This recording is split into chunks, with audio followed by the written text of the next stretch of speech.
Okay, so I'm going to be talking to you now about spying and advertising. We talked about the fact that social media platforms are beginning to be used also by enterprises, by organizations wanting to unite or to make information available to large groups of people. And social media platforms make this a really great environment to have discussions across the globe without having to be physically present in one room.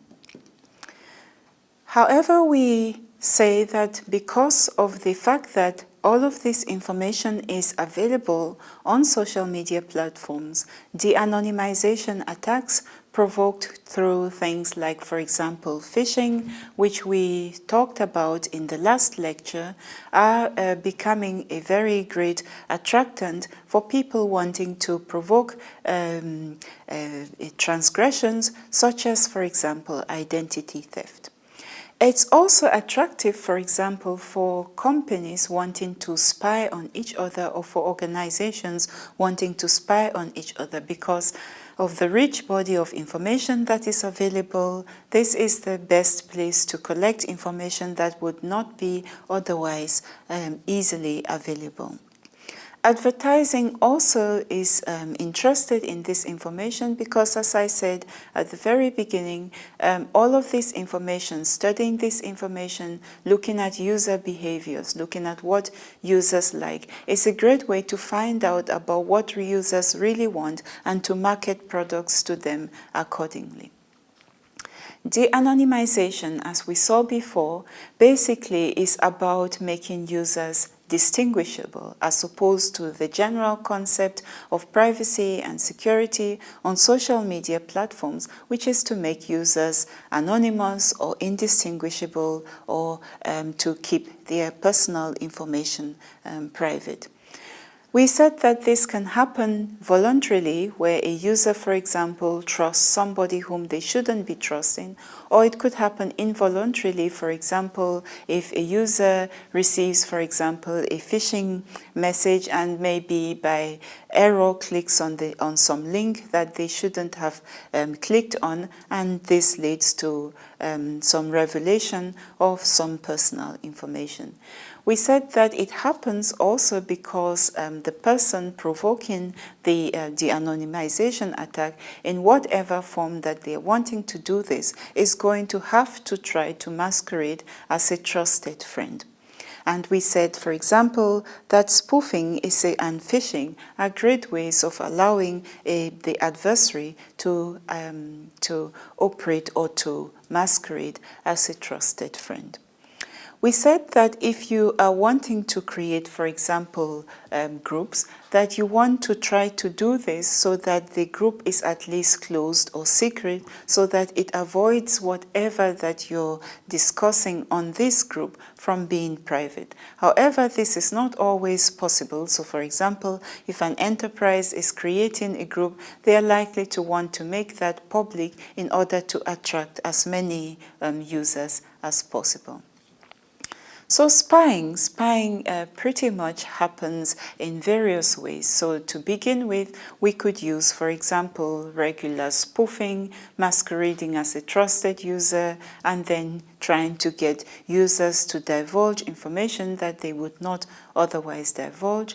If this doesn't work, then we might build on, for example, spoofing to combine this with a phishing attack to get more information. So the idea is for the adversary to use every means possible to try to get information out of you. And the idea for you is to try to prevent this to the best of your ability.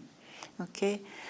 There are other things, for example, looking at behavior targeting, mainly because looking at groups that users tend to join or that users interact with can tell you things about, for example, what they like. So, for example, if you join a group that is doing hikes, for example, in the mountains, it might tell the person who is spying on you or on the group of users who are hikers that you like exercise, for example, and that you would be interested, for example, in sportswear.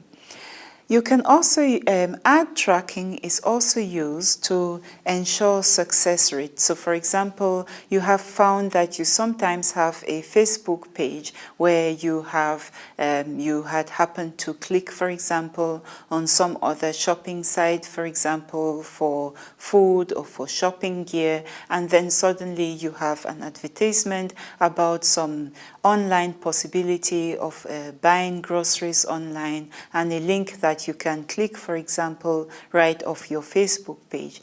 What happens if you do click on this is that it tells both, for example, whoever sent the post to you that you're interested in this, and it tells, for example, a whole lot of other people that you're interested in buying grocery, for example, online, with all of the other conclusions that can be drawn from this. There are other things that are done to spy on you, for example, lookalike targeting. So we talked about, for example, Marigold's profile. There is probably some real person who exists on this earth who is called Marigold, but by creating a profile that looks similar to this person, I'm able to, for example, to contact people whom this person might be interested in and to find out what also they are interested in. And to target interest, for example, to decide what to advertise to them, to find out what they like in order to better impersonate them, and so on. Okay.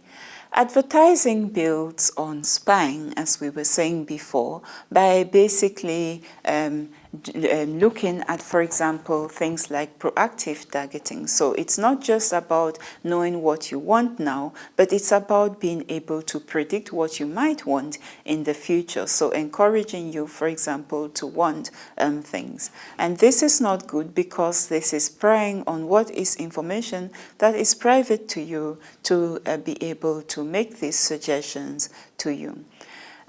Companies also, for example, find new clients or people who might be interested in working with them or joining their enterprises by looking at the types of information, for example, that you share. Okay.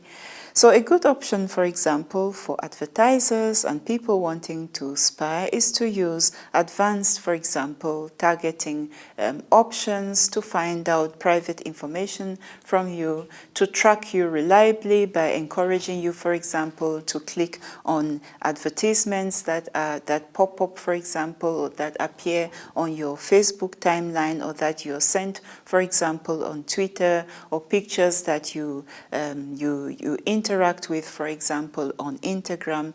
And because mobile devices, for example, have become so prevalent, it means that you can basically have this everywhere or anywhere with you. Okay. Email tracking is also used, for example, to monitor emails. So, for example, you have messages that you receive from people that want a response to tell them when you have received or read the email. And what that basically tells the recipient, it tells him what the address of the computer that you read this email on is. So every computer on the internet has an address, basically because we need to know, in the same way that you receive a letter, where to send your message to. Okay.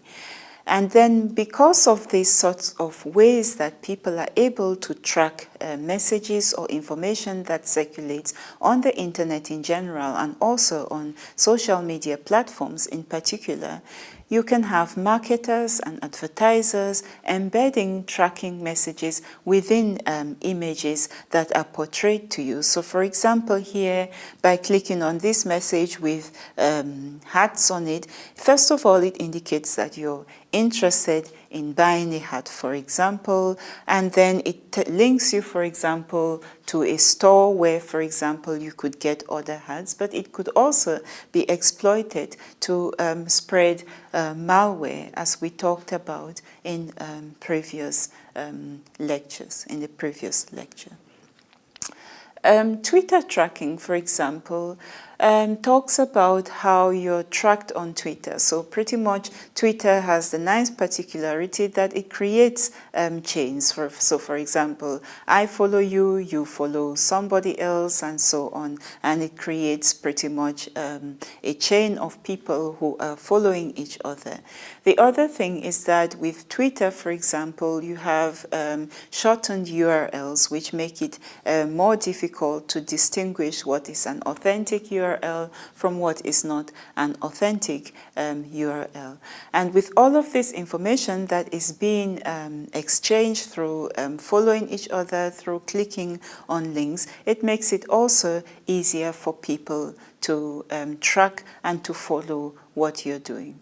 What you can do is to try to reduce the amount of information that is spread about you by trying to log out of your account, because if you don't log out of your account, what happens also on a lot of mobile devices is that we inadvertently turn on the location services. And what that tells applications, for example, like Twitter, like other social media platforms, is not only where you are, what you're posting in terms of information and content, but also small things like where you're located at, where you're sitting at currently, the time of the day when you're doing that, and all of the auxiliary information that can be inferred from this sort of behavior. So think about what we talked about in terms of inferences of private information, not only from the information that you publish, but from the other deductions that can be made from analyzing or from looking at this information. Okay. There are also, for example, customary words that get offered to you based on the information that you publish. And if they are more and more looking like something that you will be interested in because they are capitalizing on personal information that you've posted, then it makes it more and more difficult for you to say no because it's capitalizing on your weaknesses. So you want to make at all times possible, at all times available only information that is necessary in order to avoid being tracked. So you want to, on public computers, to use the browser's private mode. You want to opt out of tracking on most browsing platforms, on most browsing applications. There is some way of opting out of tracking, for example, of your history of browsing being remembered, and so on. Okay. You want to also, for example, avoid enabling Wi-Fi when you're outside of secure networks, just because Wi-Fi networks will allow information that you're discussing or that you're making available on your social media platform to be available to parties that you don't want it to be available to, because in some cases these Wi-Fi networks do not have any security mechanisms. So you want to err on the safe side instead of trying out the Wi-Fi network when you're not sure about the security of the Wi-Fi network. Next time we talk about browsing in anonymous mode, which is basically building on the tips that I just talked about what you can do in order to protect the privacy of the information that you make available, particularly when you're using social media platforms. I want to recap by saying that we talked about spying and advertising throughout this lecture. We talked about it because it builds on all of the attacks that we've talked about before, and the fact that the primary goal of all of this is to get access to your personal information in order to offer things to you, whether that be in terms of marketing products to you, or whether that be in terms of drawing more information out of you in order to provoke violations to your personal information.